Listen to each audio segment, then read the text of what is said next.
আসসালামু আলাইকুম। সমাবেশ শেষে ছাত্রছাত্রীদের চুল ও নখ বড় আছে কিনা চেক করা হচ্ছে।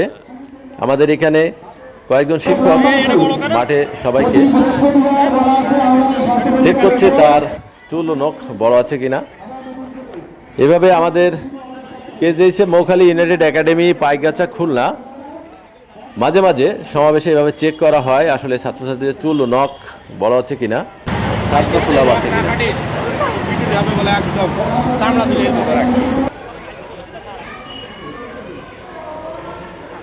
যাদের চুল ও নখ বড় থাকে তারা কিন্তু এভাবেই আমাদের কাছে ধরা পড়ে যায়। স্বাস্থ্যসম্মত পরিবেশই আসলে মন মানসিকতা ভালো রাখে। এভাবে আমাদের মৌখালী মাধ্যমিক বিদ্যালয়ে মাঝে মাঝে চুল ও নখ বড় আছে কিনা দেখা হয়। তো সবাই ভিডিওটি কেমন লাগলো কমেন্ট করে জানাবেন। যদি ভালো লাগে তো শেয়ার করে অন্যদের দেখার সুযোগ করে দেবেন। ভালো থাকবেন সবাই। ধন্যবাদ সকলকে। আসসালামু আলাইকুম।